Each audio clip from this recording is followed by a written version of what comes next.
Hello everybody, how are you? I hope you all are fit and fine. So welcome into the class 10th. I am your science teacher and we will studied about the chapter number 2.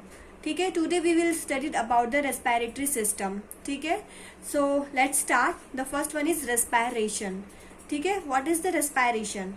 ठीक है, क्या होता है respiration process? आपको ये बात तो पता ही होगी कि एयर को ब्रीथ इन करना और ब्रीथ आउट करना, यानी कि इनहेल करना और एक्सहेल करने की प्रोसेस ही क्या होती है? रेस्पिरेशन होती है. ठीक है, our body is made up of the trillion of living cells. हमारी बॉडी जो होती है ट्रिलियन लिविंग सेल्स की बनी होती है. ट्रिलियन का मतलब समझते हो? जैसे मिलियन और बिलियन होता है ना, वैसे ट्रिलियन सबसे बड़ी वैल्यू होती है. Each of these cell need energy. सभी सेल्स को एनर्जी की जरूरत होती है to carry out the various task that keep our body alive and functions. सभी सेल्स को एनर्जी की जरूरत होती है तो परफॉर्म वेरियस टास्क को परफॉर्म करने के लिए, हमारी बॉडी को जिंदा रखने के लिए एंड फंक्शनिंग, और हमारी बॉडी के को डिफरेंट फंक्शन परफॉर्म करने के लिए एनर्जी की नीड होती है. For examples, muscle need energy to contract. Muscles जो होता है उन्हें एनर्जी की जरूरत होती है कॉन्ट्रैक्शन के लिए. And all parts of our body need energy to synthesize needed molecule. हम और हमारी बॉडी के सभी पार्ट्स को जरूरत के मॉलिक्यूल को सिंथेसाइज करने के लिए, यानी जरूरत के मॉलिक्यूल का फॉर्मेशन करने के लिए एनर्जी की नीड होती है. ठीक है, अब देखते हैं. Our body gets energy it needs by combining food molecule with the oxygen in process called cellulose respiration. हमारी बॉडी को एनर्जी कहाँ से मिलती है? एनर्जी को कहाँ से मिलती है हमारी बॉडी को energy? When it needs by combining food. जब हम फूड मॉलिक्यूल्स जो होते हैं उसे ऑक्सीजन के साथ कंबाइन करते हैं, ठीक है, तब हमारी बॉडी को एनर्जी मिलती है. This process is called cellulose respiration. इस प्रोसेस को अपन सेलुलोज रेस्पिरेशन कहते हैं. ठीक है, फूड मॉलिक्यूल यानी कार्बोहाइड्रेट के मॉलिक्यूल को जब ऑक्सीजन के साथ कंबाइन करते हैं अपन, तो हमें एनर्जी प्रोवाइड होती है, यानी कि फूड का डिस्ट्रॉय करने के लिए, ब्रोकन डाउन करने पर हमें एनर्जी प्रोवाइड होती है. उसे अपन सेलुलोज रेस्पिरेशन कहते हैं. ठीक है, respiration is oxidation of nutrients in the living cells. Respiration क्या होता है? जितने भी न्यूट्रिएंट्स प्रेजेंट होते हैं ना, लाइक ग्लूकोज होता है या ग्लैक्टोज या कार्बोहाइड्रेट, ठीक है, उन जो जितने भी न्यूट्रिएंट्स होते हैं ना, like glucose, carbohydrate, in the living cells में जितने भी न्यूट्रिएंट्स प्रेजेंट होते हैं ना, उनका ऑक्सीडेशन करने पर जो एनर्जी रिलीज होती है वही रेस्पिरेशन होती है. ठीक है, it takes place in all the cells of the body. और ये हमारी बॉडी की सभी सेल्स में होती है. ठीक है, जैसे ग्लूकोज है. ग्लूकोज क्या? एक न्यूट्रिएंट है. इसका ऑक्सीडेशन करना मतलब ऑक्सीजन ऐड करवाना. तो जब ग्लूकोज में ऑक्सीजन ऐड करवाने पर या इसका ऑक्सीडेशन कराने पर एनर्जी रिलीज होती है. कार्बन डाइऑक्साइड और वाटर तो बनता ही है, साथ में एक एनर्जी भी रिलीज होती है. क्या रिलीज होती है? एनर्जी. ठीक है, और इस एनर्जी से ही हमें हमारी बॉडी को वर्क करने के लिए एनर्जी मिलती है. इस प्रोसेस को अपन ऑक्सीडेशन की प्रोसेस या रेस्पिरेशन की प्रोसेस बोलते हैं. ठीक है, अभी तक छोटी क्लासों में हमने पढ़ा था कि इनहेल करना और एक्सहेल करना रेस्पिरेशन होता है. लेकिन रेस्पिरेशन क्या होता है? फूड को ऑक्सीजन के साथ ऑक्सीडाइज करने पर जो एनर्जी मिलती है उसका यूज करना अपना रेस्पिरेशन होता है. Respiration also produce carbon dioxide and toxic substance. Energy तो मिलती है रेस्पिरेशन से, लेकिन रेस्पिरेशन से हमें कार्बन डाइऑक्साइड भी मिलती है और कुछ टॉक्सिक सब्सटेंस भी मिलते हैं, which is eliminated from the body. जिसे हम बॉडी से एलिमिनेट कर देते हैं, यानी बाहर निकाल देते हैं. This uptake of oxygen and removal of the carbon dioxide is an essential requirement for all living organism. Oxygen को इनहेल करना यानी अपटेक करना या लेना, and removal of the carbon dioxide, और कार्बन डाइऑक्साइड को बॉडी से बाहर निकालना एक इसेंशियल रिक्वायरमेंट होती है, एक बहुत ज़रूरी रिक्वायरमेंट होती है सभी लिविंग ऑर्गेनिज्म के लिए. सही बात है, ऑक्सीजन की ज़रूरत होती है जिंदा रहने के लिए और एनर्जी के लिए. इसके अलावा अगर कार्बन डाइऑक्साइड को बॉडी से बाहर नहीं निकालेंगे तो हमारी डेथ हो सकती है. तो ये दो बहुत ही इसेंशियल थिंग्स होती हैं. It goes on continuously all day and night. आपने देखा होगा कि रेस्पिरेशन की प्रोसेस यानी कि ऑक्सीजन को इनहेल करने की प्रोसेस और कार्बन डाइऑक्साइड को रिमूव करने की प्रोसेस डे और नाइट कंटिन्यूसली चलती रहती है, हम पूरे टाइम सांस लेते रहते हैं।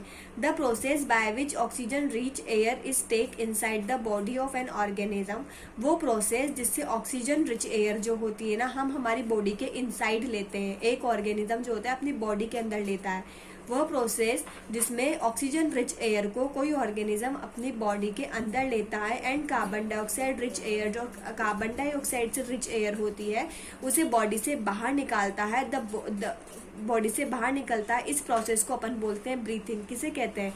द प्रोसेस, वो प्रोसेस बाय विच जिससे ऑक्सीजन रिच एयर जो ऑक्सीजन रिच एयर होती है उसे ऑर्गेनिज्म जो होता है बॉडी के इनसाइड लेता है and carbon dioxide rich air जो होता है उसे ऑर्गेनिज्म बॉडी से बाहर निकालता है। उस प्रोसेस को ब्रीथिंग कहते हैं। अंडरलाइन कर लेना, ठीक है। अब अपन पढ़ेंगे रेस्पिरेटरी सिस्टम। अभी तक हमने रेस्पिरेशन पढ़ा कि रेस्पिरेशन होता क्या है, व्हाट इज द रेस्पिरेशन। उसमें ये डेफिनेशन ब्रीथिंग की इंपॉर्टेंट है, ये इंपॉर्टेंट है और एक ये आपकी डेफिनेशन इंपॉर्टेंट है, अंडरलाइन कर लेना। अब देखते हैं respiratory system. Humans have a well developed respiratory system.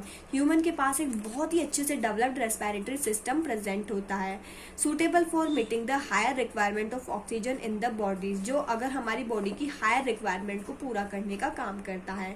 Since our body can not store oxygen, क्योंकि हमारी बॉडी ऑक्सीजन को स्टोर नहीं कर सकती, we need to breathe day and night. इस वजह से हमें दिन और रात पूरे टाइम रेस्पिरेशन करते रहना पड़ता है टू मूव एयर इनटू, और मतलब हम एयर को अंदर लेते हैं एंड ऑफ द बॉडी, क्योंकि हम ऑक्सीजन को स्टोर नहीं कर सकते इसलिए हमें पूरे टाइम एयर को इन और आउट करते रहना पड़ता है, यानी पूरे टाइम हमें ब्रीथ करते रहना पड़ता है। The human respiratory system is composed of 3 main section. जो ह्यूमन रेस्पिरेटरी सिस्टम होता है वो 3 मेन सेक्शन से मिलकर बना होता है, upper respiratory tract, lower respiratory tract and the respiratory muscle. जो ह्यूमन रेस्पिरेटरी सिस्टम होता है वो 3 सेक्शन से बना हुआ होता है, upper respiratory tract, lower respiratory tract and respiratory muscle. अब अपर रेस्पिरेटरी ट्रैक्ट में कौन कौन आते हैं और लोअर रेस्पिरेटरी ट्रैक्ट में कौन कौन आते हैं। तो जो अपर रेस्पिरेटरी ट्रैक्ट होता है उसमें अपन नेजल कैविटी आती है। नेजल कैविटी आप समझ गए, हमारी नोज के अंदर जो कैविटी होती है, नोज वाला पार्ट जो होता है ना वो नेजल कैविटी में आता है। फेरिंग्स, गले में हमारे फेरिंग्स प्रेजेंट होती है, कहाँ? गले में।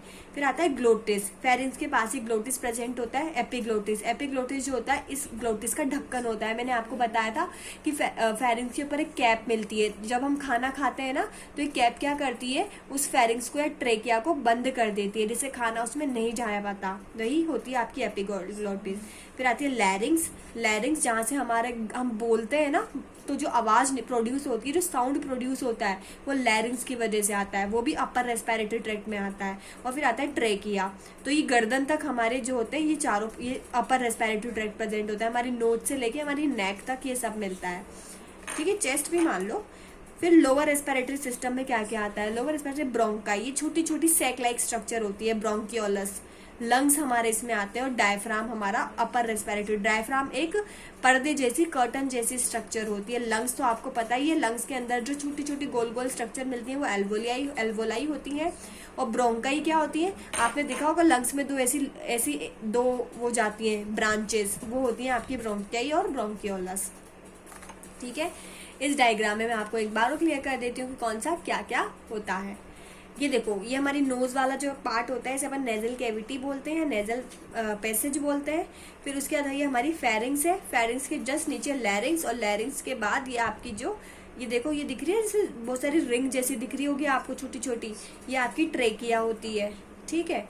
क्या होती है आपकी ट्रेकिया, ये तो आपकी नेजल पैसेज है, नेजल कैविटी। इसके बाद आती है आपकी फेरिंग्स और ये आती है लैरिंग्स जहाँ से साउंड प्रोड्यूस होता है।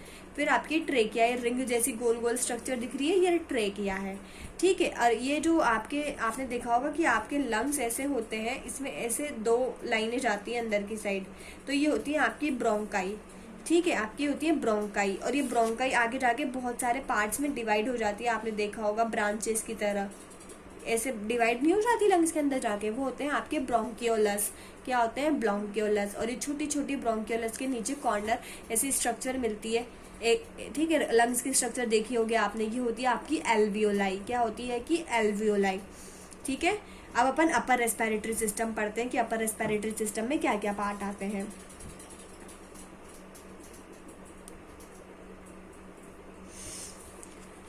The main parts of the upper respiratory system are nose, nose बहुत इंपॉर्टेंट है, माउथ, फेरिंग्स एंड लैरिंग्स। ठीक है, चलो अब अपन देखते हैं upper respiratory system. Nose, nostrils are pair of slits, nose में नोस्ट्रिल्स मिलते हैं, दो छेद मिलते हैं, उन्हें अपन नोस्ट्रिल्स बोलते हैं। वह क्या, when open which open into left and right nasal chamber, जो लेफ्ट वाला स्लिट होता है वो लेफ्ट वाले चैम्बर में ओपन होता है, और जो राइट वाला स्लिट होता है वो राइट नेसल चैम्बर में ओपन होता है। When we take in air through our nostrils, जब हम एयर को अंदर लेते हैं, किसके थ्रू, हमारे नोस्ट्रिल्स के थ्रू, नोस्ट्रिल्स हमारे जो होल होते हैं नोज में वो, एंड वी ब्रीथ इन, और जब हम सांस लेते हैं अंदर, air passes through our nostrils, air जो होती है हमारे नोस्ट्रिल से पास होती है इनटू द नेसल कैविटी, और फिर नेसल कैविटी में, यहाँ पे नोस्ट्रिल होते हैं, यहाँ से एयर अंदर जाती है, फिर आपकी नेसल कैविटी आ जाती है नोस्ट्रिल के पीछे की तरफ, जिसे नेसल पैसेज भी बोलते हैं। ठीक है, जैसे हम सांस लेते हैं तो नोस्ट्रिल के थ्रू एयर अंदर जाती है, और फिर उसके बाद कहाँ जाती है वो, नेजल कैविटी में।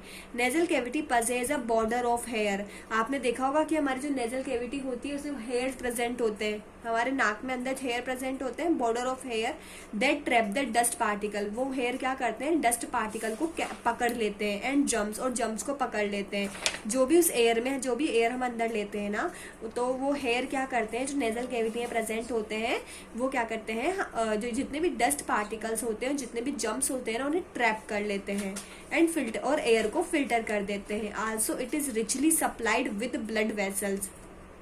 ठीक है, और ये, और क्या, इनमें vessels that warm the incoming air, इसके अलावा इनमें ब्लड वेसल्स की सप्लाई भी होती है, जिस वजह से एयर को गर्म कर देते हैं, ठंडी हवा को भी गर्म कर देते हैं ये। The sticky muscles lining the nasal chamber moisture the air and filter the dust particle, और हमारा जो नेजल कैविटी होती है ना, उसकी मसल जो होती है ना, बहुत स्टिकी, चिपचिपी सी होती है, आपने फील भी किया होगा कि हमारी नोज की जो मसल्स होती है बहुत चिपचिपी सी, स्टिकी सी लाइनिंग होती है। ठीक है, द नेसल चैम्बर मॉइस्चर क्या करती है, नेसल चैम्बर को मॉइस्चर देती है, the air and the filter dust particle. ठीक है, ये एयर को मॉइस्चर कर देती है और उसमें से डस्ट पार्टिकल को फिल्टर कर देती है। कौन, ये स्टिकी मसल्स हमारे नोजल चैम्बर में प्रेजेंट होती है। फिर आता है माउथ, नोज के बाद mouth, it is considered a second place. Generally तो हम नोज से ही सांस लेते हैं, लेकिन आपने देखा होगा कभी कभी हमारी नाक बंद हो जाती है जुकाम के टाइम पे, तो हम माउथ से भी ब्रीथिंग करते हैं, तो ये उसके बारे में आपको बता रहा है। It is considered a second place through which we can take in air, इसे हम सेकेंड प्लेस की तरह कंसिडर कर सकते हैं जहां से हम एयर को लेते हैं। ठीक है, nasal respiration is more advantageous compare to the mouth respiration, लेकिन जो नाक वाला रेस्पिरेशन होता है वो ज़्यादा इंपॉर्टेंट होता है, ज़्यादा यूजफुल होता है as compare to the mouth respiration, mouth respiration के कंपैरिजन में। इट इज़ बिकॉज, ऐसा इसलिए होता है क्योंकि nasal cavity helps in the filtration, क्योंकि नेजल कैविटी क्या करती है, मदद करती है इन द फिल्ट्रेशन, एयर को फिल्टर करने में, मॉइस्चरिंग, एयर की मॉइस्चरिंग में, वार्मिंग गर्म करने में, स्टेराइजिंग ऑफ इनहेल्ड एयर, और इन एयर को स्टेराइज कर देती है, यानी जर्म्स जो होते हैं उसमें से हटा देती है। क्यों, नेसल कैविटी, जबकि माउथ ऐसा नहीं कर पाता, इस वजह से जो नेसल वाला रेस्पिरेशन होता है मोर एडवांटेजियस होता है। Hence it is ensured that only clean air enters our body through nostrils, और वो एंश्योर करता है कौन, नेजल नोज रेस्पिरेशन, कि केवल क्लीन एयर ही जो है हमारी बॉडी के थ्रू, माउथ बॉडी के थ्रू जाए, बॉडी में जाए। ठीक है, फिर माउथ के बाद यहाँ आपका नेसल पैसेज आ गया, ये नोज आ गई, नेसल पैसेज आ गया, और ये आ गया आपका फेरिंग्स। ठीक है, अब यहाँ के बाद हम पढ़ेंगे pharynx. It is commonly called throat, इसे हम थ्रोट भी बोलते हैं, यानी हमारे गले वाला पार्ट जो होता है उसे हम जनरली देखते होंगे थ्रोट बोलते हैं इसे। Pharynx is the common passage in the back of the mouth for air and food. मैंने जब डाइजेस्टिव सिस्टम पढ़ाया था तो हमने वहां पर भी फेरिंग्स पढ़ा था। तो फेरिंग्स जो होता है एक कॉमन पैसेज होता है, किसके लिए, एयर के लिए भी और फूड के लिए भी। ठीक है, it connects with mouth with the wind pipe, ये माउथ के थ्रू विंड पाइप से जुड़ा हुआ रहता है और साथ के साथ फूड पाइप से भी जुड़ा हुआ होता है। ठीक है, इसको it is divided into 3 parts, pharynx को 3 पार्ट में डिवाइड किया है। कितने पार्ट में, 3 पार्ट में। एक तो nasopharynx, nasal part of the pharynx, जो नोज के तरफ वाला पार्ट जो होता है ना उसे अपन बोलते हैं नेजोफेरिंग्स, यानी कि nasal part of the pharynx या नोज के पास वाला। फिर ये बीच वाला जो माउथ के पास वाला पार्ट होता है वो होता है ओरोफेरिंग्स, यानी oral part of the pharynx, oral part यानी माउथ के पास वाला पार्ट। फिर आता है लेरोफेरिंग्स, यानी laryngeal part of the pharynx, जो टंग के पास में जो पार्ट होता है उसे अपन बोलते हैं laryngeal part of the pharynx, यानी कि लैरिंगोफेरिंग्स। ठीक है। When food material passes through the pharynx, जब क्या होता है फूड मटेरियल फेरिंग से पास होते हैं तो ये एपिग्लोटिस जो होता है ना वो क्लोज कर देता है ग्लोटिस को। ग्लोटिस क्या होता है, जो लैरिंग्स, यहाँ पे जो लैरिंग्स आएगी ना इसके ऊपर का जो ओपनिंग होती है ना, लैरिंग्स के ऊपर की जो ओपनिंग होती है उसे अपन बोलते हैं ग्लोटिस। लैरिंग्स के ऊपर की ओपनिंग को बोलते हैं ग्लोटिस, और ग्लोटिस के ऊपर एक ढक्कन होता है जिसे बोलते हैं एपिग्लोटिस। तो ये बात मैं आपको पहले ही बता चुकी हूँ कि जब हम खाना खाते हैं ना तो तब फूड जब फेरिंग्स में एंटर करता है तो जो एपिग्लोटिस जो होता है ना वो ग्लोटिस को कवर कर देता है टू प्रिवेंट द एंट्री को प्रिवेंट कर देता है फूड की इनटू द ट्रेकिया, जिससे फूड क्या होता है ट्रेकिया में नहीं जा पाता, क्योंकि फूड और एयर के लिए कॉमन पैसेज होता है। ठीक है, आगे होगी आपको बात समझ में। वैसे बात मैं आपको पहले भी समझा चुकी हूँ कि फेरिंग्स जो होता है फूड के लिए और एयर के लिए कॉमन पैसेज होता है, और फेरिंग्स के दो पार्ट डिवाइड होते हैं, एक फूड पाइप और एक होती है आपकी ट्रेकिया। तो क्या होता है, ये क्या करता है कि ढक्कन को, जो ग्लोटिस होता है ना यानी कि लैरिंग्स का अपर पार्ट होता है उसे अपन बोलते हैं ग्लोटिस, तो ग्लोटिस को एपिग्लोटिस कवर कर देता है जब हम खाना खाते हैं, जिससे फूड जो होता है ना आपके ट्रेकिया में यानी कि विंड पाइप में नहीं जाता, केवल फूड पाइप यानी ईसोफेगस में ही जाता है। लैरिंग्स, at the top of the trachea is the larynx, ये ट्रेकिया का टॉप जो होता है ना वहां पर लैरिंग्स प्रेजेंट होता है। ट्रेकिया तो ये होती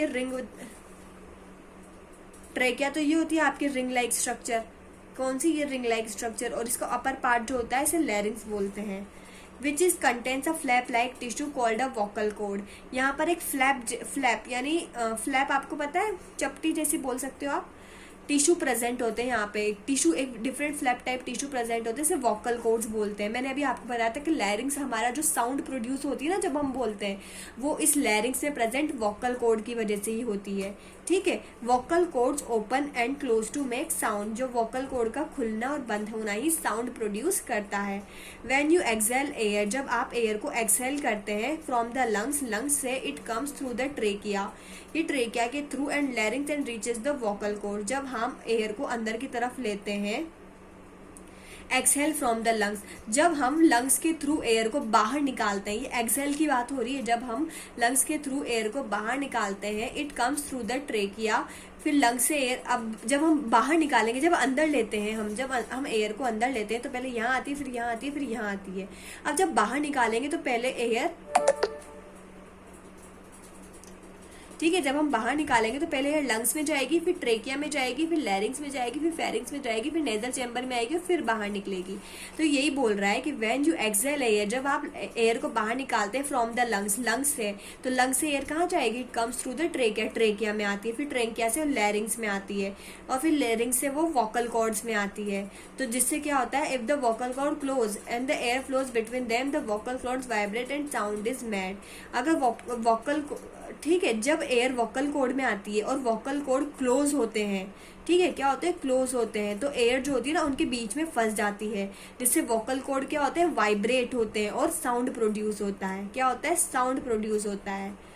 ठीक है, अब एक चीज और बताती हूँ मैं आपको, क्या होता है कि जब हम एयर को बाहर की तरफ निकालते हैं ना तो लंग से एयर आती है ट्रेकिया में, और ट्रेकिया से वो आ जाती है लैरिंग्स में, और लैरिंग्स में क्या प्रेजेंट होते हैं, वोकल कॉर्ड। जब वोकल कॉर्ड बंद होते हैं तो एयर क्या होती है, उन वोकल कॉर्ड के बीच में फंस जाती है, जिससे वोकल कॉर्ड जो होते हैं वाइब्रेट होते हैं और क्या प्रोड्यूस करते हैं, साउंड प्रोड्यूस करते हैं। ठीक है, आपको मेरी बात समझ आई होगी कि लैरिंग्स में वोकल कॉर्ड प्रेजेंट होते हैं जो साउंड को प्रोड्यूस करने का काम करते हैं। ठीक है,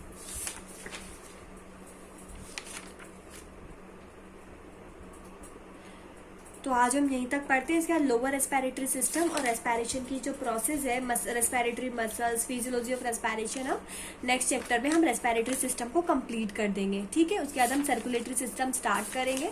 सर्कुलेटरी सिस्टम बहुत बड़ा है, उसमें हम अच्छा टाइम देंगे। फिर एक्सक्रीटरी सिस्टम, फिर रिप्रोडक्टिव सिस्टम और नर्वस सिस्टम में चैप्टर बच्चा काफ़ी बड़ा है, इसको हमें पढ़ने में थोड़ा टाइम लगेगा, बस यही चैप्टर आपके थोड़ा बड़ा है, इसके बाद आपके थोड़े चैप्टर छोटे आ जाएंगे, तो आप इस बात की टेंशन मत लो।